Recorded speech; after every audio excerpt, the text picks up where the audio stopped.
We didn't kick anything. We moved within the space that we're allotted, right? Right. Graceful. Graceful. Look at that. Okay, so they kind of stole our topic tonight, those boys, but we'll put our spin on it too.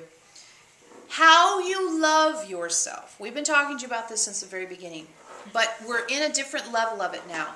How you love yourself. Not only does it give you this cushion that Elohim was talking about, but it gives you an opportunity to emanate out a different energetic in the world. When you walk down the normal side of the street there, or go into your normal workplace, or go into your normal grocery store, just exactly how many people do you think are trying to figure out ways they love themselves?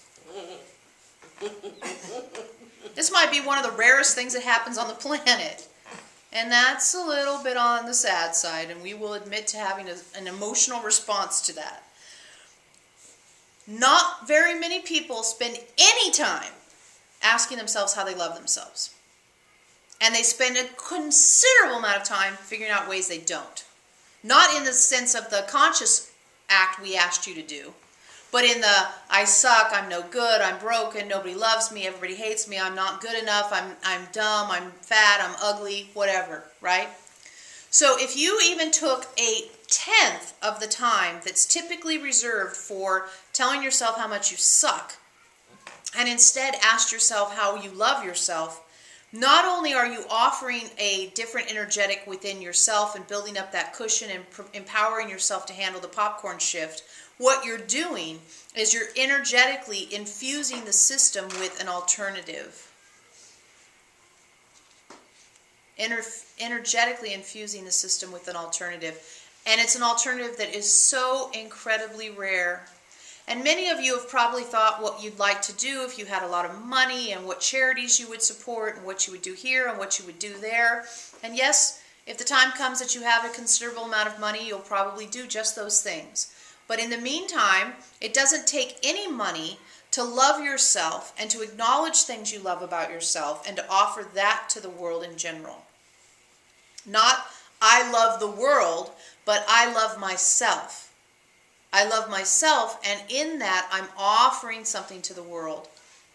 Free of charge. Can be done anytime. Absolutely no need to schedule it. Just offer it. And it's as you're tripping through the world. As you're tripping through the world and have an experience, you know, let's say someone's trying to back out of a parking spot and you think, I'll just stop and let them. I love that about myself. I love that about myself, that I actually look out for other people who are looking to back out of a parking space. I love that I stop at a stop sign and I see a pedestrian and I wait until they cross the street. I love that about myself. Not everybody does that, and I do, and I love that about myself.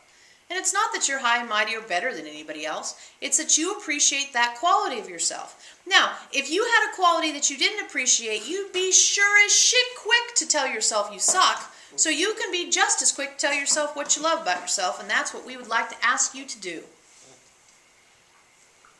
If you delay, if you hesitate, if you procrastinate, if you this, if you that, you are right there to tell yourself how awful you are.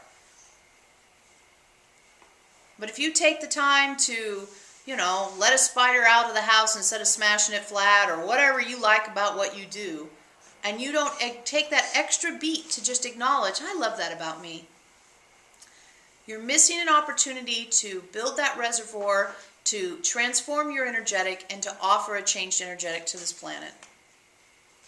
And we think that that is an important distinction to make. It's an extraordinarily important distinction to make, because it's an extraordinary offer that you're offering. It's an extraordinary offer that you're offering without being in service mentality, because you're not doing it for other people, you're doing it for yourself, and there's just overflow. It's the candle. The candle's lit, and the flame is giving off light. It gives off light whether you hide it in a closet or you set it on your windowsill. And when you love yourself well, it's like putting a candle on the windowsill, and the people who are driving by see the light as well. It's really very, very, very simple to explain, and it's an incredible opportunity to experience. So there's the gift we have for you tonight. Remember, the things you love about yourself don't have to be huge, don't have to be woo-woo, don't have to be earth-shattering. They can just be little. They can be so little. They can be absolutely so little. And they're just as valuable, just as valid, just as important. Because every single acknowledgement builds that reservoir within you, and every single little addition to the reservoir gives you an opportunity to experience yourself in a new way. And remember, the soul has no concept of existing in a space that doesn't include infinite and unlimited self-love. So part of the way you bring in the soul's perspective is by shifting your relationship to how you love yourself to more closely align with the soul's way of loving itself. You got it? Okay, we're going to go. Yo, you're welcome. You're absolutely welcome, of course.